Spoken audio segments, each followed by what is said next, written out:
Here's what's coming up on your horizon. Well, at one time, Oklahoma was home to more all-black towns than any state in the nation. Today, our focus is on the work underway to revitalize communities established when our society was separate and seldom equal. We look back at a Civil War battle most notable by those who fought it, people of color, and the work underway to preserve that heritage. The significance of our Honey Springs Visitor Center is the remarkable number of partners that have been brought together to put a project on in a community that, frankly, most of Oklahoma has forgotten about. We take you to the all-black town of Rentiesville, Oklahoma, that has a storied past, and the current mayor hopes a bright future. I've got to see something happening. I've got to see growth. And if it's not happening, I've got to make it happen. We'll introduce you to Selby Minner, who leads the yearly Dusk Till Dawn Blues Festival in honor of her late husband and Rentiesville town native, blues legend D.C. Minner. Well, I would like to see 100 festivals. The goal is to keep the music alive. I visit with the executive director of Oklahoma's Historical Society about Oklahoma's historical all-black towns. In fact, the African American experience is Oklahoma history.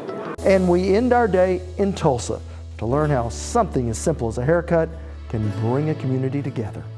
Stay with us for Oklahoma Horizon. Oklahoma Horizon is made possible by Career Tech, a job for every Oklahoman and a workforce for every company. With additional support from the Oklahoma Department of Agriculture, Food, and Forestry.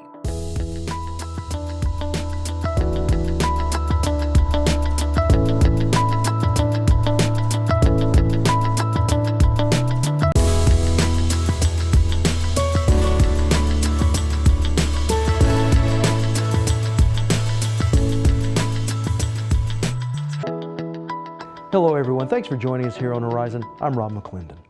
Well, historically, Oklahoma has more all-black towns than any other state in the nation. Cheap land in what then was Indian Territory, combined with the institutionalized racism of the segregated Jim Crow South, led many African Americans to these all-black settlements. It's a history that takes us back more than a century and a half to the middle of the Civil War and the Battle of Honey Springs. It was a rainy day in 1863 when armies from the North and South fought a battle Civil War reenactors still recreate. Every detail from their uniforms to the tactics they use, an accurate representation except one, the color of their faces. Well, the Battle of Honey Springs has been called the Gettysburg of the West because when this fateful day was over, the Confederacy began to lose its grip on this part of the country. But just as importantly as who proved victorious that day are the people who actually spilt their blood here. On that fateful day, soldiers from all 5 civilized Native American tribes wore both blue and gray. And believe it or not, the same can be said for African Americans.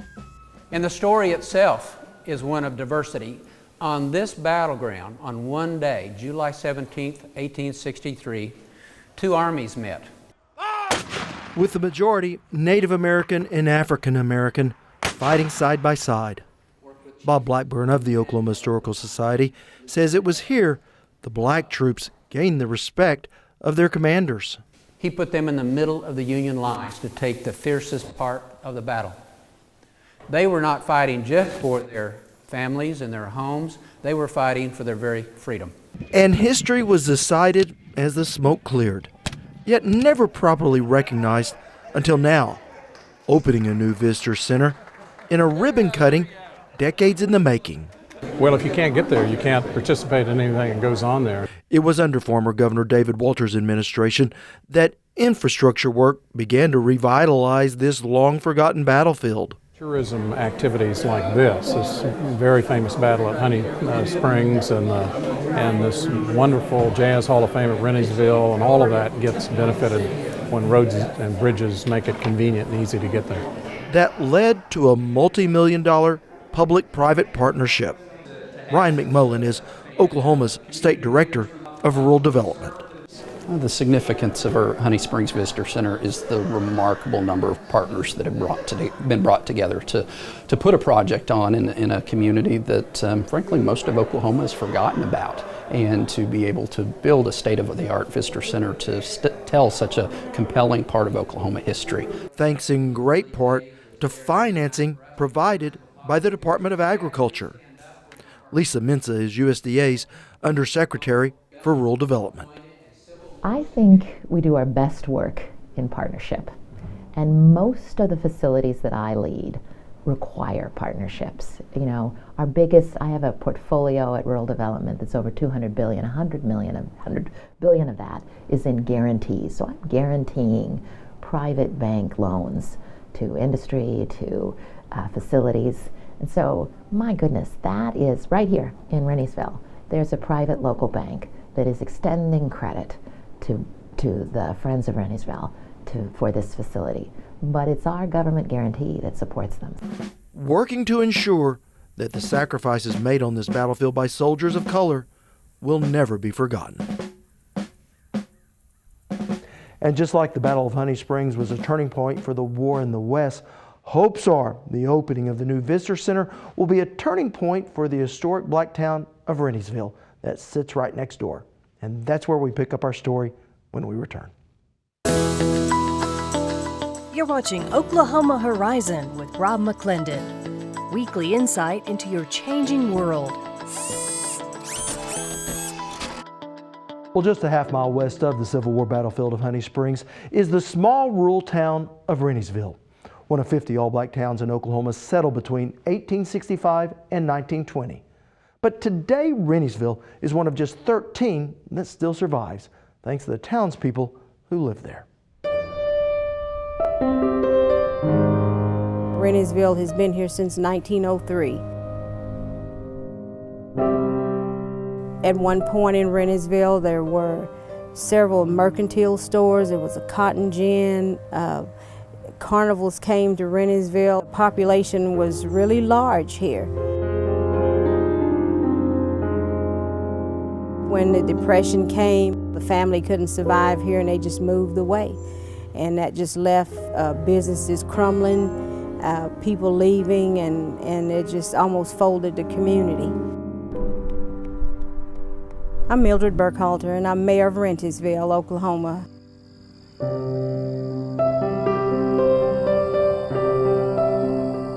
I took a survey of what it would take to keep Rentiesville alive, because it was slowly, the curtain was coming down on it, it was drying up. I had to come up with a plan. I came up with the fact that we needed a community building, something that would draw the community together. We once had all dirt roads. Now we have paved roads or paved streets or whatever. The streets have names. The park was developed to something for the children, so it keeps a little bit of life in the center of Rentiesville.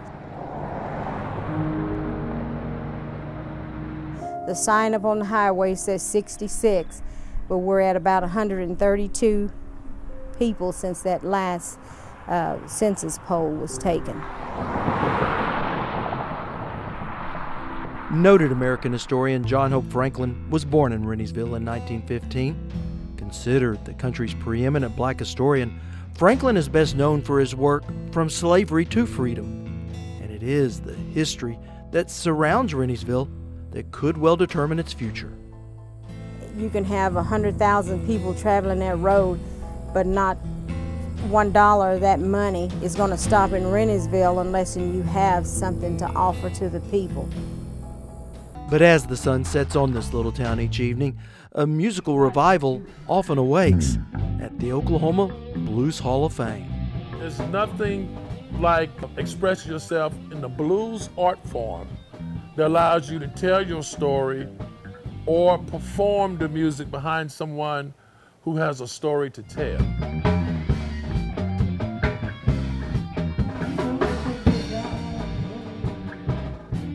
I'm Selby Minner. I live here in Rentiesville and run the Oklahoma Blues Hall of Fame, which is what this is in the old juke joint that was founded by D.C. Minner's grandmother in '36. I'm originally from Rhode Island. The music is what got me here in D.C. Minner. He was born on this spot. I met him in California and he moved me back here. Love is a dream, a beautiful dream, a dream for two. When you find the right one who makes your dream of love come true. Everybody in Rentiesville thought nobody ever came down here because they went to bed at 10 and we opened, our people showed up at 11 and then our people left at 5 a.m. and they all got up at 6 and DC would get out there and clean up all the beer cans before they drove by on the way to church. So everybody that lived in town thought he was like Noah building the ark trying to make this place 75 feet by 75 feet and they only seen 2 cars here at any one time. My heart rejoices whenever you are near.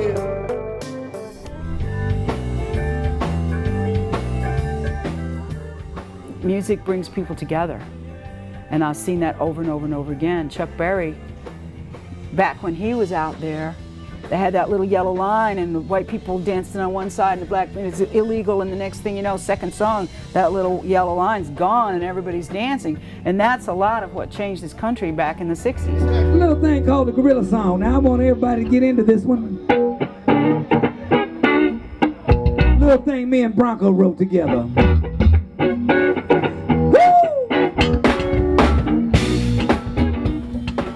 Well, the video we just showed you is from the website Struggle and Hope. Carrie Barber is its creator and the producer of an upcoming documentary on Oklahoma's historic black towns. So, Carrie, we're all here jamming in the studio to the blues. That had to be a lot of fun to shoot. It was so much fun to shoot, and I really recommend anybody who's interested attend the Blues Festival every Labor Day in Rentiesville. It is such a good time, but they have all kinds of things going on at the Down Home Blues Club throughout the year, and music was such an important part of this story that it almost became a character in itself in the film. So, Carrie, while these towns may face similar challenges, do they also have their own identities? Each town is really unique, and so that's why I think I really enjoyed doing the web videos where we got to focus and tell a story about each of the towns. And that's why I think it's really important and interesting to try to visit more than one of the towns. You can learn a bit about music in one place and maybe learn about something else somewhere else. But there's just so many stories to be told in each of these towns. So, Carrie, at the end of the day, what do you want to accomplish with the Struggle and Hope website and then the documentary? I hope that people everywhere across the U.S. will look around themselves, look around their own towns, and notice the history that maybe is not being told. For so long, history was what I guess some people call a top-down history. And a lot of stories were left out because of that and maybe never even recorded. So I think that that's really what this film and this project is about, is creating a more robust history that includes more voices and more diverse accounts of history that really becomes a more truthful history about our shared story. All right. Thank you so much, Carrie. And we certainly look forward to visiting with you when the documentary does come out. Now, you can see more videos of Oklahoma's historic all-black towns at struggleandhope.com. Still to come on Oklahoma Horizon, a cut above in community relations. But first, Oklahoma's black history. And white people could not go on the same coach, railroad car. They could not live in the same communities. Well, Oklahoma's African-American journey is tightly woven into the historical fabric of our state. Even before the Civil War, African-Americans called what was then Indian Territory home. Some as slaves, but others as freedmen. At the ribbon cutting for the new Honey Springs Battlefield Visitor Center, I was able to visit with the executive director of the Oklahoma Historical Society, Bob Blackburn.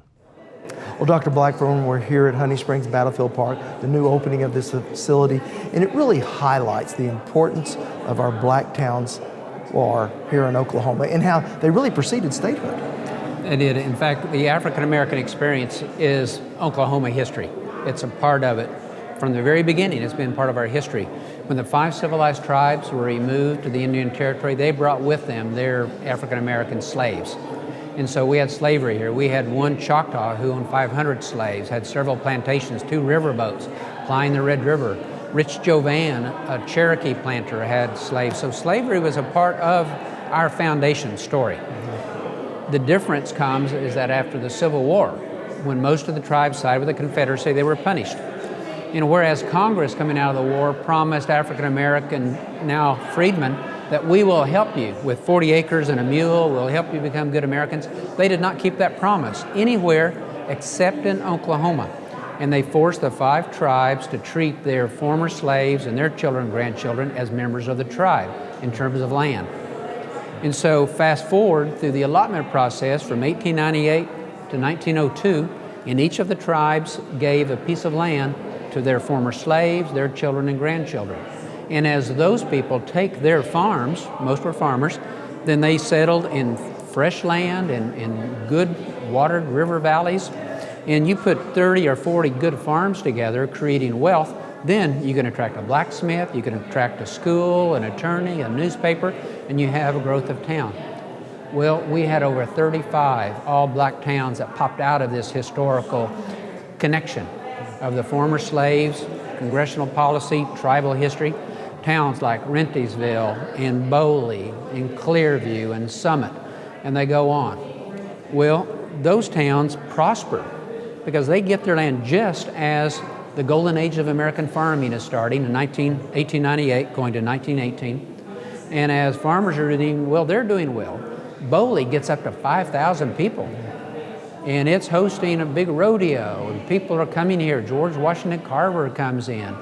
National leaders are recognizing what's going on in these towns.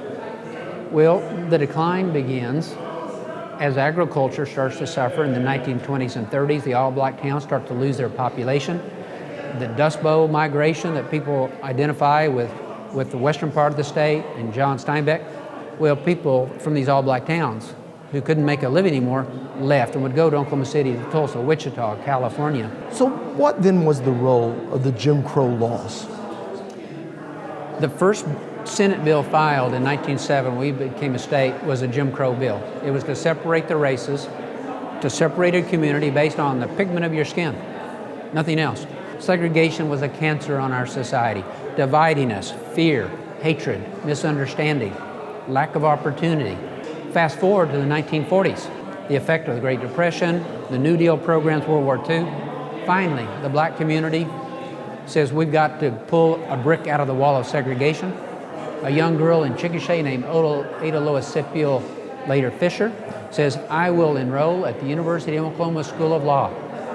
Oklahoma courts say, no, you can't do it, it's against the law. Goes to the U.S. Supreme Court with the help of a young attorney named Thurgood Marshall, and they win for the first time since 1896. The law of the land is that separate but equal is not constitutional. So that one brick is taken out, opens the gates to another case in 1954, Brown versus the Board of Education of Topeka, that desegregates public schools. Then you throw in the sit-ins in the 1960s and people like Claire Looper in Oklahoma City. And we're starting to break down the walls that have been created between us. The walls are still there. They may not be as tall, they may not be as solid, but you can see in race relations we still have a long way to go. And we're dealing with this shared memory of segregation, of slavery, of lack of justice and equal opportunity. We have to be aware of the impact of the 5 tribes in slavery, of the all-black towns, of segregation. And yet, despite all this, these black towns, at least 13 of them, still survive. And we're working with them. Dr. John Hope Franklin, who was born in Rentiesville, became one of America's greatest historians of all time, wrote the book, From Slavery to Freedom, was helping us in the 1990s recognize the all-black towns, do an interpretation. We still have conferences, tours of the all-black towns. We need to celebrate that story and do what we can to help the people who still live there. Now, if you'd like to learn more about the impact that just one person can make on society, I'd like to invite you to visit the value-added portion of our website, where I have the story of the Oklahoma educator Eddie Warrior as told by 3 generations of his family. And we'll also have a story there on Miss Clara Looper, who was a civil rights icon for Oklahoma. Horizon is at your fingertips. Join us on Facebook, Twitter, and YouTube to catch the segments you may have missed and our latest new content as it happens. Well, the start of a new school year can put the squeeze on even the biggest of home budgets. With uniforms and school supplies required for back to school, some families have trouble affording it all. But a yearly event at Tulsa Tech seeks to make things a little bit easier. Blaine Singletary has a story about how a simple haircut can build connections. With trimmers, combs, and a cadre of hairdressers and barbers, this may look like a ritzy, expensive hair salon, but today we are hosting a back-to-school barber cutoff at Tulsa Technology Center. That's Chuck Jones, barber instructor at Tulsa Tech's Peoria campus, and he's brought barber students and professionals from around the area to get local kids looking sharp for the new school year free of charge. My students, out of the goodness of their heart, decided that they want to be here, they want to be present, and take advantage of this great learning opportunity, but even more so, to just be able to give something special like a haircut to a student. The professionals also, this is their day off, Sunday. They probably worked all day yesterday, but now they're here devoting their time. This annual event started in 1995 and has grown and grown ever since. Today, this team of 30 barbers has served around 200 kids, some of whom have never seen a barber before. Yeah, if the kids are nervous, we love to just kind of settle them down, let them know that they're going to get the haircut they wanted. So as the barbers are cutting their hair, they're also giving them instruction on how to maintain that look. And that's keeping it clean, first of all, and then how to groom it. I think this is going to be a pretty good event for not just them, but us as well, to get to know the community even more.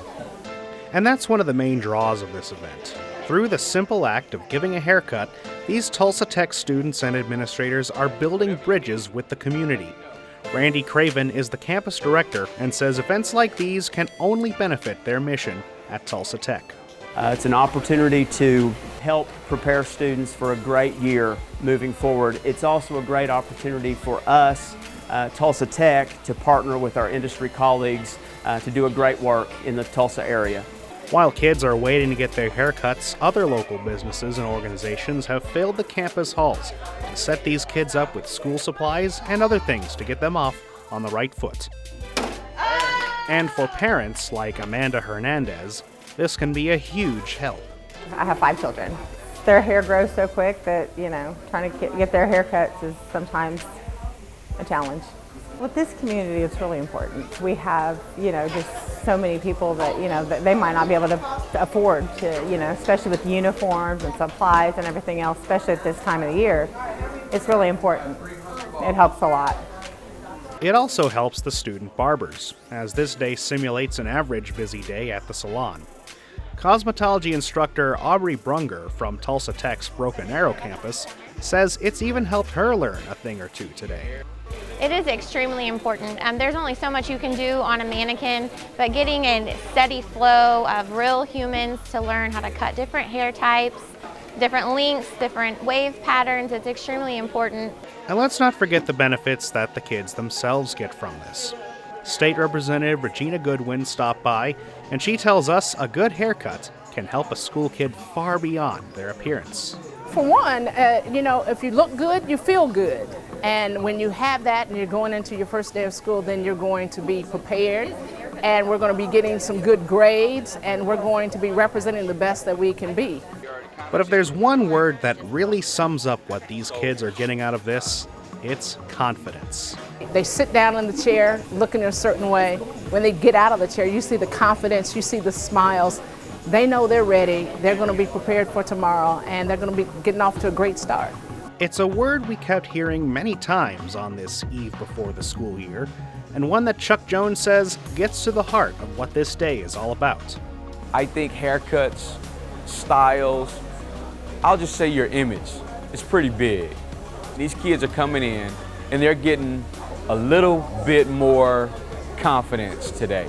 A kid who is confident about his or herself, maybe they'll perform a little bit better in class. Maybe they'll pay attention a little bit more. Maybe they'll feel better about themselves when they're taking a test or doing their work or homework. Because they feel good about themselves, we just think we'll set them up for a successful school season. Just kind of starting them off on the right track. Now, Tulsa Tech offers low-cost hair appointments throughout the week. For more information, just head to okhorizon.com, where we have everything you need. Want to see more stories like this? All our segments are streaming on our YouTube channel at Oklahoma Horizon TV. Next time on Oklahoma Horizon, we take a look at the state from both sides of the spectrum, both young and old. Long-term care is my passion. It's where I started and where I want to stay. We're all going to be there one day. Everybody ages, and sometimes those are the people that are forgotten, and they're the people who made us what we are, where we need to be, and where we need to go. Caring for our most vulnerable on Oklahoma Show for the Heartland, Oklahoma Horizon. Thanks for including us as part of your day. I'm Rob McClendon. Hope to see you back here next week. Oklahoma Horizon is made possible by the Oklahoma Department of Career and Technology Education, with additional support from the Oklahoma Department of Agriculture, Food, and Forestry.